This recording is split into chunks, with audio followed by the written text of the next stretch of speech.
They stared at her tattoos with disgust and forced her to cover them up before the wedding ceremony. But when the bride's father collapsed from a heart attack, those same people discovered that the Trashy ink covering her arms wasn't decoration. It was a medical reference guide that had saved hundreds of lives, and the woman they judged was about to save another one. Welcome to Secrets Never Told. Before we begin this powerful story of hidden heroes, snap judgments, and the moment when appearances revealed truth, tell me in the comments, where are you watching from today? And if you believe stories like this deserve to be heard, hit that subscribe button and help us make sure they never disappear again. Dr. Maya Santos adjusted the long-sleeved cardigan for the third time as she walked through the manicured gardens of the Fairmont Hotel in San Francisco. The early afternoon sun cast golden light across the perfectly arranged roses and ivy, creating the kind of picturesque setting that belonged in wedding magazine. Everything was flawless, elegant, and expensive, exactly the kind of environment where she felt most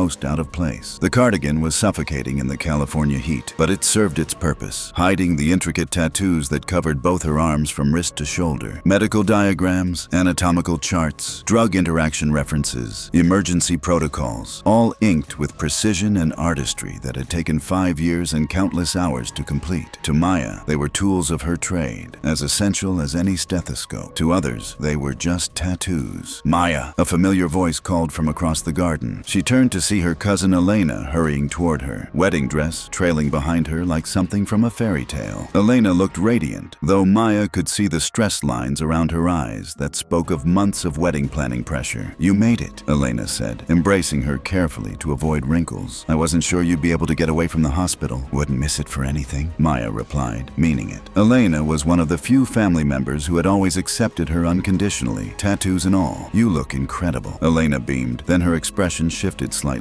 "Listen, Maya, I need to ask you something, and I hope you won't take it the wrong way." Maya's stomach tightened. She knew what was coming. "It's about your ink," Elena said carefully. "Richard's family is very traditional, conservative. His mother has been stressed about every detail being perfect, and when she heard about your tattoos, she wants me to cover them up." Maya finished, her voice neutral. Elena's face flushed with embarrassment. "It's just for the ceremony and pictures. You know I don't care. I think they're beautiful, but Mrs. Whitmore has been so anxious, and I just want today to go smoothly." Maya looked at her cousin, seeing the pleading in her eyes. Elena had always been the peacekeeper in their family, the one who tried to make everyone happy. It wasn't her fault that her new in-laws had narrow minds. "It's fine," Maya said, though it wasn't. "I brought a cardigan just in case." Elena's relief was palpable. "Thank you. I know it's not fair, but after today, it won't matter anymore." As Elena hurried back to her preparations, Maya found herself standing alone among the roses, feeling the familiar weight of being different, of not fitting in. She'd experienced it in medical school, where her tattoos had raised eyebrows among professors and classmates. She'd felt it during residency, where some attending physicians had made comments about her unprofessional appearance. But she'd persevered, graduated top of her class, and now worked as an emergency room physician at San Francisco General. The tattoos weren't a rebellion or artistic statement. They were medical reference guides, designed by a tattoo artist who specialized in technical work. Every line, every diagram, every notation had been carefully researched and placed for maximum utility. On her right arm, cardiovascular system maps traced the pathways of arteries and veins. Her left arm displayed respiratory anatomy, neural pathways, and drug dosage calculations. More detailed emergency protocols wrapped around her shoulders and upper back. "Excuse me, miss," a sharp voice interrupted her thoughts. Maya turned to see an impeccably dressed woman in her 60s approaching, her silver hair perfectly styled and her expression coldly disapproving. This had to be Mrs. Whitmore, the mother of the groom. "Mrs. Whitmore," Maya said politely, extending her hand. "I'm Maya Santos, Elena's cousin." Mrs. Whitmore's handshake was brief and perfunctory. Her eyes immediately went to Maya's covered arms, as if she could see through the cardigan fabric. "Yes, Elena mentioned you. I trust you understand the importance of maintaining proper decorum during today's ceremony." "Of course," Maya replied, keeping her voice level. "Good. This is a very important day for our families. The Whitmores have a reputation in this community, and we expect all guests to represent themselves appropriately." Mrs. Whitmore's gaze lingered on Maya's cardigan with obvious suspicion. "I assume that garment will remain in place throughout the festivities?" Maya felt heat rise in her cheeks, but she nodded. "Absolutely." "Excellent. Now, I must insist that you be seated in the back during the ceremony. We've reserved the front rows for immediate family family and close friends. The dismissal was clear, though wrapped in polite language. As Mrs. Whitmore walked away, Maya felt the familiar sting of judgment. She'd worked 16-hour shifts to save lives, had put herself through medical school on scholarships and loan, had chosen a career dedicated to helping others. But to people like Mrs. Whitmore, all that mattered was what she looked like on the surface. The afternoon progressed with Maya keeping a low profile, standing at the edges of conversations and watching the elaborate celebration unfold. The Whitmore family clearly spared no expense. Crystal chandeliers hung from tent ceilings. Professional photographers captured every moment, and servers in white uniforms circulated with champagne and hors d'oeuvres. "You look miserable." The voice belonged to Elena's brother Carlos, who had appeared at Maya's side with 2 glasses of champagne. "I'm fine," Maya said, accepting the drink gratefully. "No, you're not. You look like you're at a funeral instead of a wedding." Carlos studied her face. "Let me guess. The tattoo thing?" Maya sipped her champagne. "Elena asked me to cover them up. I understand why." "Doesn't make it right," Carlos said. "Remember when we were kids and you used to draw on your arms with washable markers? Mom always said you were going to be a doctor or an artist." "Turns out I became both," Maya said with a small smile. "Those people don't deserve to know how incredible you are," Carlos said,